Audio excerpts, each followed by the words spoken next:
கிறிஸ்துவுக்குள் பிரியமானவர்களே, கர்த்தரும் இரட்சகருமாய் இயேசு கிறிஸ்துவின் ஈடு இனிய நாமத்தினாலே உங்கள் யாவருக்கும் என் அன்பின் வாழ்த்து தெரிவித்துள்ளேன். தேவன் அருளிய அப்பம் பிரேயர் மினிஸ்டர் மூலியமாக உங்களோடு சந்திப்பதில் மிகுந்த மகிழ்ச்சி அடைகிறேன். தினம்தோறும் இரவு நேரத்திலே தூங்கும் முன்பாக பரிசுத்த வேதத்திலிருந்து ஒரு பகுதி நாம் தியானித்து நம்முடைய குடும்ப பாதுகாப்பிற்காக நாம் ஜெபிக்கிறோம். லெந்து காலத்திலே எந்தெந்த காரியத்திலே சீர் பொருந்த வேண்டும் இரவு நேரத்திலே என்பதை நாம் தியானிக்கிறோம். அதிகால வேளையிலே சிலுவை தியானம், அது மாத்திரமல்ல உபவாச நாட்களிலே எந்தெந்த காரியத்துக்காக நாம் உபவாசம் இருக்க வேண்டும், அநேக காரியங்கள் ஒவ்வொரு நாளும் நாம் தியானிக்கிறோம். எரேமியா 10ஆம் அதிகாரம் முழுவதுமே கர்த்தருடைய பிள்ளைகள் வாசிக்கணும். 1ஆம் வசனத்திலே, இஸ்ரவேல் வீட்டாரே, கர்த்தர் உங்களுக்கு சொல்லுகிற வசனத்தை கேளுங்கள். இஸ்ரவேல் வீட்டாரே என்று அழைக்கிறார். கர்த்தர் உங்களுக்கு சொல்லுகிற வசனத்தை கேளுங்கள். புறஜாதிகளுடைய மார்க்கத்தை கற்றுக்கொள்ளாதிருங்கள். அப்ப இரவு நேரத்துல செய்தி என்ன அப்படின்னா, புறஜாதிகளுடைய மார்க்கத்தை கற்றுக்கொள்ளாதிருங்கள். ஒரு வீட்டுல பிரச்சனை எப்ப வருது, ஏன் வருது?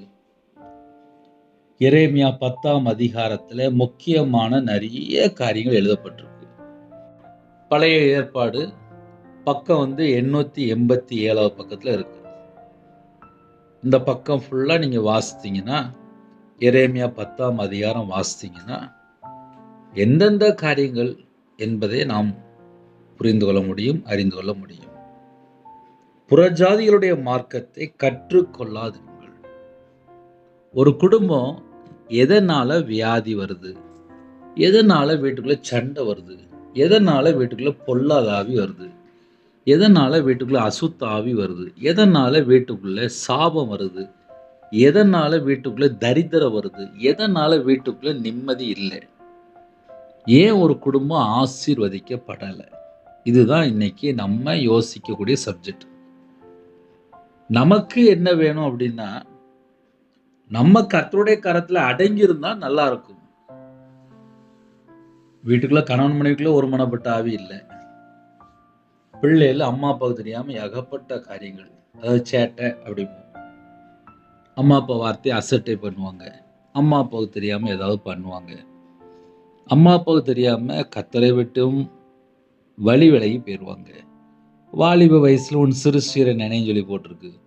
வாலிப வயசுல இருதயத்துக்குள்ள தேவையில்லாத உலகத்தினுடைய காரியங்கள், தனிப்பட்ட வாழ்க்கையில அவங்க விரும்புகிற காரியங்கள், எங்கேயாவது போய் சிக்கிக்கிட்டு அப்புறம் உட்காந்து அழுதுட்டு இருப்பாங்க. அப்புறம் உட்காந்துட்டு புலம்பிட்டு இருப்பாங்க. இஸ்ரவேல் வீட்டாரே, கர்த்தர் உங்களுக்கு சொல்லிற வசனத்தை கேளுங்கள். கேளுங்கள் அப்படிங்கிற. அப்ப கர்த்தருடைய பிள்ளைகள் கேட்கறதுக்கு ஆயத்தமா இருக்கிறீங்களா? எல்லாரும் ஆயத்தமா இருக்கிறீங்களா? புறஜாதிகளுடைய மார்க்கத்தை கற்றுக்கொள்ளாதிருங்கள். கர்த்தருடைய பிள்ளைகள் சத்தியத்தில் நடக்கணும், நேர்மையா நடக்கணும், நீதியை பின்பற்றணும், நன்மை செய்யணும், நற்கிரியை செய்யணும், தீமையை விட்டு விலகணும், பொல்லாப்பை விட்டு விலகணும். நமக்கு ஸ்பிரிச்சுவல்ல நிறைய நம்ம எப்படி நடக்கணும் எல்லாமே பைபிள்ல நமக்கு அழகா எழுதப்பட்டிருக்கு. நம்ம ஃப்ரீயா இருக்கும்போது, வீட்டில் இருக்கும்போது, வெளியில போயிட்டு வந்ததுக்கப்புறம் எப்பமெல்லாம் வீட்டில் இருக்கிறோமோ கையில் பைபிள் எடுத்து வாசிக்கணும். அண்ணே, நான் வேற நாட்டில் இருக்கிறேன், நான் இருக்கிற இடத்துல போர் நடக்கு, பயமா இருக்குண்ணே அப்படின்னா, இருக்கிற இடத்துல முழங்கால் போடுங்க. இந்த நாட்டில் இன்னைக்கு தேதியில் என்னை உயிரோட வச்சிருக்கிறீங்கப்பா, உமக்கு ஸ்தோத்திரம். நான் என்ன செய்யணும்ப்பா? தேவனை நோக்கி கூப்பிடணும். எரேமியா 10ஆம் அதிகாரம் 10ஆம் வசனத்திலே, கர்த்தரே மெய்யான தெய்வம் என்று எழுதப்பட்டிருக்கு. அவர் ஜீவனுள்ள தேவன், நித்திய ராஜா. அவருடைய கோபத்தினால் பூமி அதிரும், அவருடைய உக்கிரத்தை ஜாதிகள் சகிக்க மாட்டார்கள். எங்கெல்லாம் விக்கிரகம் இருக்கோ அங்கெல்லாம் தேவனுடைய உக்கிர கோபம் வெளிப்படும். அவருடைய உக்கிரத்தை ஜாதிகள் சகிக்க மாட்டார்கள். இந்த கடைசி காலம் என்ன நடக்கு அப்படின்னா, விக்கிரத்தை உண்டு பண்ணி சிலை வழிபாடுகளுக்குள்ள போய் கர்த்தரை விட்டு தள்ளி போய் சாபத்துக்குள்ள போய் தேவனை கோபப்படுத்தி, இதெல்லாம் இந்த கடைசி காலத்துல அதிகமா நடக்கும். ஏன்னா பைபிள் வசனம் அப்படிதான் ரெக்கார்ட் இருக்கு. அதான் சொன்னேன், எரேமியா 10ஆம் அதிகாரம் ஃபுல்லா அழகா உட்கார்ந்து வாசித்து பார்த்தீங்கன்னா நம்ம எல்லாருக்குமே புரியும். நான் வேணா அப்படியே லைட்டா வாசிக்கிறேன். புறஜாதிகளுடைய மார்க்கத்தை கற்றுக்கொள்ளாதிருங்கள். புறஜாதிகளுடைய மார்க்கம்னா என்ன? ஒவ்வொரு நாளுக்கும் ஒவ்வொரு காரியம் சொல்லுவாங்க. இப்ப நம்ம வாழ்ற காலம் கடைசி காலம், கிருபையின் காலம். நம்ம ஒரு நாள் உயிரோட இருக்கிறோம் அப்படின்னாலே அது கர்த்தருடைய கிருபை. நமக்கு தீர்க்காயுசு தந்திருக்கிறாரு. நம்ம மெய்யான தேவனை தொழுது கொள்ளணும். ஆவியோடும் உண்மையோடும் பரிசுத்தத்தோடும் தொழுது கொள்ளணும். அப்ப நமக்கு 7 நாளுமே 24 மணி நேரமே தேவனுக்கு பிரியமானபடி ஆவிக்குரிய வாழ்க்கையிலே வளர்க்க என்ன செய்யணும்? ஆவிக்குரிய வாழ்க்கையிலே வளர்கிறது மாத்திரமல்லாமல் ஆவியோடும் உண்மையோடும் தேவனை தொழுது கொள்ள என்ன செய்யணும்? அப்ப நம்ம சிந்தனை ஃபுல்லா பரலோக சிந்தனையா இருக்கணும். ஏன்னா தேவன் ஆவியா இருக்கிறார். அவர் ஜீவனுள்ள தேவன். கர்த்தரே மெய்யான தெய்வம். கர்த்தரே மெய்யான தெய்வம் அப்படின்னு சொன்னதுக்கு அப்புறம் நான் விக்கிரத்துக்கும் போவேன், நான் அங்கேயும் போவேன், நான் அங்கேயும் போவேன் அப்படின்னா அந்த குடும்பத்தில் ஒரு வியாதியோ ஒரு பிரச்சனையோ ஒரு போராட்டமோ வந்துச்சு அப்படின்னா எனக்கு ஏன் வந்துச்சு எனக்கு தெரியலையே அப்படின்னு சொல்லி புலம்பிட்டு இருப்பாங்க. ஒரு குடும்பம் எப்படின்னே இருக்கணும் அப்படின்னா உங்க வீட்டுக்குள்ள இயேசு இருக்கணும். புறஜாதிகளுடைய மார்க்கத்தை கற்றுக்கொள்ளும் போது ஒவ்வொன்றா சொல்லி கொடுப்பாங்க. அதை செய்யணும், இதை செய்யணும், இப்படி செய்யணும், அப்படி செய்யணும் அப்படிம்பாங்க. ஆக மொத்தம் கையில் பைபிள் எடுத்து வாசிக்க மாட்டாங்க, எல்லாத்தையும் விட்டுருவாங்க. நான் வியாபாரத்தில் இருக்கும்போது நான் கொஞ்சம் கற்றுக்கொண்டேன்ப்பா. புறஜாதிகளுடைய மார்க்கத்தை கொஞ்சம் கற்றுக்கொண்டேன். ஒரு 50-55 லட்ச ரூபா நஷ்டப்பட்டேன். ஏன்னா நஷ்டப்பட்ட எனக்கு தானே வழி தெரியும். சொந்த வீடை விற்றேன், வியாபாரத்தை விட்டேன், நகையெல்லாம் விற்றேன், எல்லாம் அழிச்சேன், நடுரோட்டுக்கு வந்தேன். நிந்தை, அவமானம், கண்ணீர், வேதனை, வியாதி எல்லாம் வந்துச்சு. இதுக்கு பின்னாடி என்ன இருக்குது அப்படின்னா நாள் பார்க்குறது, நேரம் பார்க்குறது, ஜாதகம் பார்க்குறது, குறி கேட்குறது, மாந்திரியத்துக்கு பணம் கொடுத்துருக்கேன், விக்கிரத்துக்கு பணம் கொடுத்துருக்கேன், உலக வழிபாடுகளுக்கு பணம் கொடுத்துருக்கேன். நல்ல இஷ்டம் போல் கர்த்தரை விட்டு தள்ளி போய் புறஜாதிகளுடைய மார்க்கத்தை கற்றுக்கொண்டு என்னெல்லாம் செய்யக்கூடாதோ எல்லாம் செஞ்சு லாஸ்ட்டு தேவனுடைய தண்டனையில் வாழ்ந்துட்டு இருந்தேன். தேவனுடைய தண்டனையில் வாழ்ந்துட்டு இருக்கும்போது இருக்கிற இடத்துல முழங்கால் போட்டு ஜெபம் பண்ணேன். அப்போ இன்னைக்கு இரவு நேரத்தில் செய்தி என்ன அப்படின்னா, கர்த்தருடைய பிள்ளைகளுக்கு ஒரு உணர்வு இருக்கணும். நான் மெய்யான தெய்வத்தை தொழுது கொள்கிறேன். உலக வழிபாடுகளில் போகக்கூடாது, விக்கிர வழிபாடுகளில் போகக்கூடாது. இதை ஒரு மனுஷன் கண்டுபிடிச்சாலே அந்த குடும்பம் ஆசிரியக்கப்படும். ஏன்னா இப்போ இந்த கடைசி காலத்தில் இஷ்டம் போல் வாழ்கிறதுக்கு பழகியாச்சு. யார் பேச்சும் கேட்க மாட்டாங்க. வெளியில் போகும்போது செல்ஃபோனை தூக்கிட்டு போயிட்டே இருப்பாங்க. கேட்டால் அவங்க ஒரு வழியில் போயிட்டு இருப்பாங்க. ஆனால் பரலோகத்தில் தேவன் பார்த்துட்டு இருப்பார். ராத்திரி நேரத்தில், அண்ணே நான் ரொம்ப கஷ்டமான பிரச்சனை இருக்கேன். பிரச்சனை ஏன் தெரியுமா வருது? புறஜாதியுடைய மார்க்கத்தை கற்றுக்கொள்ளும் போது பிரச்சனை ஆட்டோமேட்டிக்காக வந்துடும். புறஜாதியுடைய மார்க்கத்தை கற்றுக்கொள்ளும் போது அவங்க முதல்ல இயேசுவை மறந்து இன்னொரு வழியில் போயிட்டு இருப்பாங்க. அப்புறம் அவங்களுடைய வாழ்க்கையில நிம்மதியெலாம் இருக்காது. நான் கையில் பைபிள் எடுத்து வாசித்ததுக்கப்புறம் நான் மனம் திரும்ப ஆரம்பித்தேன். அந்த ரவிராஜ் தான் உங்கள்கிட்ட பேசிகிட்டு இருக்கேன். சிலை வழிபாடு, உலக வழிபாடு, மாந்திரிகம், விக்கிரகம், நாள் பார்க்குறது, நேரம் பார்க்குறது, ஜாதகம் பார்க்குறது, எலுமிச்சம்பழம் வைக்கிறது, கத்தாழை தொங்குடுறது எல்லாம் பண்ணியிருக்கேன். இஸ்ரவேல் வீட்டாரே, கர்த்தர் உங்களுக்கு சொல்லுகிற வசனத்தை கேளுங்கள். நான் எங்க கர்த்தரை விட்டு தள்ளி போனேன்? அந்த புத்தி வரணும், அந்த உணர்வு வரணும், அந்த இருதயம் வேணும். அந்த நேரத்தில் தான் ஒரு மனுஷோட வாழ்க்கையிலே ஒரு மாற்றம் உண்டாகும். எல்லா செய்தி கேட்குறது போல தேவன் அருளி அப்போ மினிஸ்டர்லாம் கிடையாது. என் வாழ்க்கையில் சில காரியங்கள் சொல்லி மக்களுக்கு புரிகிற மாதிரி சொல்லி நான் இப்படிலாம் கஷ்டப்பட்டிருக்கேன், அதனால் பல லட்சங்கள் நான் நஷ்டப்பட்டிருக்கேன் அப்படின்னு சொல்லி உண்மையாக சொல்லிகிட்டு இருக்கேன். கேட்குற குடும்பம் உங்க இதயத்துக்குள்ள இயேசு இருக்கிறாரா? புறஜாதிகளுடைய மார்க்கம் ஏதாவது இருக்கா? அவங்களுடைய பழக்க வழக்கம், அவங்களுடைய வழிபாடுகள், சிலை வழிபாட சீன்னு சொல்லி வெறுக்கணுமா?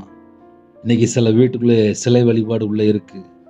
அதை சீன்னு சொல்லி வெறுத்து வீட்டை விட்டு வெளியில கொண்டு போனாதான் அந்த குடும்பம் ஆசீர்வதிக்கப்படும். ஆசீர்வாதம் எங்க வீட்டுக்குள்ள வேணும் அப்படின்னா பைபிள்ல ஏகப்பட்ட சட்டம் இருக்கு. சட்டத்தை கரெக்டா நம்ம ஆப்ரேட் பண்ணா மட்டும்தான் ஆசீர்வாதம். வானத்தின் அடையாளங்களாலே புறஜாதிகள் கலங்குகிறார்களே என்று சொல்லி நீங்கள் அவைகளாலே கலங்காதிருங்கள். வானத்தின் அடையாளங்களாலே புறஜாதிகள் கலங்குகிறார்களே. நமக்கு ஜீவனுள்ள தேவனை நம்ம பார்க்கணும். வானத்தின் அடையாளங்களை நமக்கு பார்க்க வேண்டிய தேவை இல்லை. ஜனங்களின் வழிபாடுகள் வீணா இருக்கிறது அப்படின்னு சொல்லி முடிச்சிட்டாரு.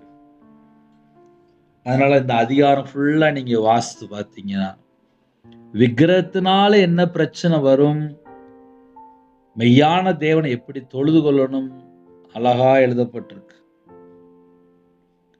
இரவு நேரத்திலே நமக்கு செய்தி என்ன அப்படின்னா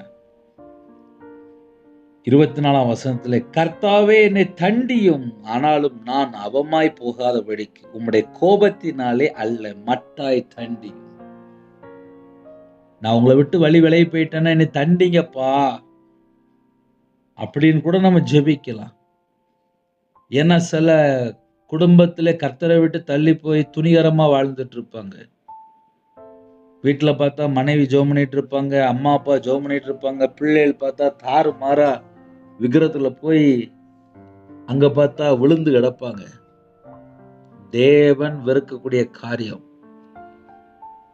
ஒரு மனுஷன் கண்டுபிடிக்கணும் தேவனுக்கு எது பிடிக்காது. அதுதான் சொன்னேன், வீட்டுல ராத்திரி நேரத்துல இன்னைக்கு ராத்திரி எரேமியா 10ஆம் அதிகாரத்தை கொஞ்சம் வாசித்து பாருங்க. நீங்க வாசித்தீங்கன்னா நீங்க தெளிஞ்சிடலாம். 25 வசனம் இருக்கு. இந்த 25 வசனமும் வாசிக்கும் நிதானமா நிப்பாட்டி வாசிக்கணும். இது ஏன் உங்களுக்கு சொல்றேன் அப்படின்னா, சில நேரத்துல ஒரு அதிகாரத்தை உட்காந்து வாசிங்களேன், கட்டையிட்ட போய் ஆலோசனை கேட்டா வேசித்தன ஆவி வரும்னு சொல்லி போட்டிருக்கு. ஓசியால் எழுதப்பட்டிருக்கு. ஒரு குடும்பத்துல வேசித்தன ஆவி ஏன் வந்துச்சு அப்படின்னா, விக்கிரத்துல போகும்போது வேசித்தன ஆவி வந்துடும். நைட் நேரத்துல படுத்து தூங்கும்போது எனக்கும் தேவனுக்கும் நடுவுலே புறஜாதிகளுடைய மார்க்கத்தை நான் கற்றுக்கொண்டிருக்கிறேனா, அவங்களுடைய பழக்க வழக்கங்களை நான் கற்றுக்கொண்டிருக்கிறேனா, அந்த ஒண்ணுதான் நான் செக் பண்ணி பார்க்க வேண்டிய இடம். என் வீட்டுக்குள்ள இயேசு கிறிஸ்து சொன்ன உபதேசங்கள், போதனைகள், அவர் என்னை எப்படி வாழ சொன்னாரோ அப்படி என் குடும்பம் இருக்கா, இல்ல எங்கேயோ ஒரு மனுஷன் புறஜாதி அவங்களுடைய மார்க்கம் அவங்க என்ன சொன்னாங்களோ அதை கற்றுக்கொண்டு என் வீட்டில் இருக்கிற குடும்பத்தை நான் கஷ்டப்படுத்திட்டு இருக்கிறேனா, இதை கண்டுபிடிக்கிறது தான் இன்னைக்கு இரவு நேரத்தில் இந்த செய்தி. ஐயா நாங்க என்ன செய்யணும், உங்க வீட்டுல நீங்க தான் கண்டுபிடிக்கணும். என் வாழ்க்கையில நான் கடன்ல கஷ்டப்பட்டேன், கையில பைபிள் எடுத்து வாசித்தேன், எங்க மிஸ்டேக்கா இருக்கேன், வீட்டுல என்னெல்லாம் விக்கிரத்துடைய காரியம் இருக்கு, எது மேலெல்லாம் நம்பிட்டு இருந்தேன் அப்படின்னு சொல்லி ஒன்னொன்னா செக் பண்ணி பார்த்தேன். அதுல என்னெல்லாம் மிஸ்டேக்னு சொல்லி ஒன்னொன்னா செக் பண்ணி பார்த்து மெதுவா ஒன்னொன்னா கிளியர் பண்ணிட்டே இருந்தேன். லாஸ்ட் வீட்டுல வேண்டாத பொருள், கட்டில், டேபிள், சேரு, என்னென்ன இருக்கோ எல்லாத்தையும் செக் பண்ணி தேவையில்லாம என்னெல்லாம் இருக்கோ எல்லாம் வெளியே போயிட்டு, ஏகப்பட்ட ஜாம வெளியே போயிட்டு. தேவன் ஒரு குடும்பத்தை ஆசீர்வதிக்கும் போது எல்லாமே வீட்டுக்குள்ள வந்துடும். சபிக்கப்பட்ட ஒரு பொருள் கூட வீட்டுக்குள்ள வரக்கூடாது.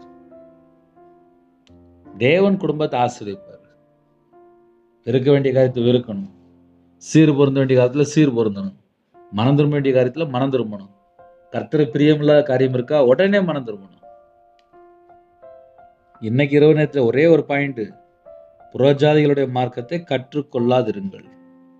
கற்றுக்கொண்டால் உபத்திரம், பிரச்சனை, வேதனை, வறுமை, தரித்திரம், சாபம் எல்லாம் உள்ள என்ட்ராயிரும். ஐயா நான் உபவாச நாட்கள்ல இருக்கேன், இருங்க, நல்ல ஜெபம் பண்ணுங்க, தனிப்பட்ட வாழ்க்கையில், ஆவிக்குரிய வாழ்க்கையில் ஜெபம் பண்ணுங்க. செக் பண்ணி பார்த்துட்டு ஜெபம் பண்ணுங்க. ஒரு சின்ன ஜெபம் பண்ணி முடிப்போமா? கண்களை மூடி நாம் ஜெபம் செய்வோம். அன்பின் கர்த்தாவே, உம்மை நன்றியோடு துதிக்கிற சொல்கிறோம்ப்பா. உங்கள் கரத்தில் அர்ப்பணிக்கிறோம்ப்பா. குறைகள் குற்றங்கள் எதுவாக இருந்தாலும் மன்னிச்சிருங்க. உபவாச நாட்களிலே நாங்கள் எந்த காரியத்தில் சீர்கூர்ந்த வேண்டும், எந்த காரியத்தில் மனம் திரும்ப வேண்டும். கர்த்தர் உங்கள் பிள்ளைகளோட பேசியிருக்கீங்க, நன்றி. உண்மை நன்றியோடு துதிக்கிற சொல்கிறோம்ப்பா. இந்த இரவு நேரத்தில் இன்னைக்குள்ள செய்தி மூலியமாக உங்கள் பிள்ளைகளோட நீங்கள் பேசிட்டீங்க, நன்றி. இந்த நாள் முழுவதும் பாதுகாத்த கிருபைக்காக உண்மை நன்றியோடு துதிக்கிற சொல்கிறோம்ப்பா. இரவு நேரத்தில் நைட் ஷிஃப்ட்டில் இருக்காங்க, நைட்டு டிரைவிங்கில் இருக்காங்க. கர்த்தருடைய கரம் பிள்ளைகளோட கொடுக்கட்டும். எல்லா தேச ஜனங்களையும் உங்களுடைய ஜீவன்கள் அர்ப்பணிக்கிறோம். தேசத்துக்குள்ள யுத்தம் நடக்குப்பா. ஒவ்வொரு குடும்பத்துக்கும் பாதுகாப்பு தாங்க. தேசத்துக்குள்ள சமாதானத்தை விட்டுடுங்க. பலவீனத்தோடு படுத்த படுக்கையில் அவசர சிகிச்சையில் யாரெல்லாம் இருக்காங்களோ ஒவ்வொரு குடும்பத்தையுமே கர்த்தர் தொட்டு சுகமாக்கித்தாங்க. உங்களுடைய தலைமுறை கரத்தினாலே தொட்டு சுகமாக்கித்தாங்க. எல்லா குடும்பத்தையும் கர்த்தர் பூரணமாக விடுதலைத்தாங்க. கடனில் கஷ்டப்படாங்க, கடன் பிரச்சனைக்கு ஒரு முடிவு தாங்க. கற்பத்தினை ஆசிரிங்க, மாசமாக இருக்காங்க ஆசிரிங்க, டெலிவரி போகிறாங்க, கர்த்தர் கூட இருங்க. திருமண தேவைக்கா ஜெபிக்கிறேன், எல்லா வாசல் திறந்து விடுங்க. உங்கள் நாமமையும் விடட்டும்பா. குறைகள் குற்றம் எல்லாவற்றையும் மன்னித்து ஒரு சுத்தப்படுத்தி உங்கள் ரத்தத்தினால கழுவி சுத்திகரிங்க. அப்பிரயோஜனமான ஊழியக்காரம்பா. இந்த இரவு நேரத்தில் யாரெல்லாம் எந்த சூழ்நிலை இருக்காங்களோ எல்லா குடும்பத்தையும் சந்திங்கப்பா. கர்த்தர் கூட இருங்க. உங்கள் நாமமையும் விடட்டும். உங்கள் பாத பிள்ளை தாழ் திறமைப்பா. துதி கன மகிமை எல்லாம் உமருக்கே செலுத்துறோம். இயேசு கிறிஸ்துவின் பிதாவே, ஆமென். தேவனுக்கு மகிமை உண்டாதாக. கர்த்ததாமே உங்களை உங்கள் குடும்பத்தின் சகல காரியத்திலும் சம்பூர்ண அதிருப்தியாக கர்த்தர் கொடுத்து ஆசீர்வதிப்பாராக. கர்த்தராகிய கிருபையும் பிதாவாகிய அன்பும் பரிசுத்தனுடைய ஐக்கியமும் இப்பொழுதும் எப்பொழுது சதா காலங்களிலும் நம்ம கொடுப்பதாக. கிறிஸ்துவ பிரியமானவர்களே, காலம் கடைசியாக தான் இருக்கு.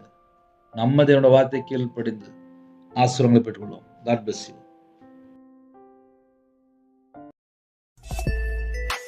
Thanks for watching. Please subscribe our channel. Click the like and share. Click the bell. God bless you.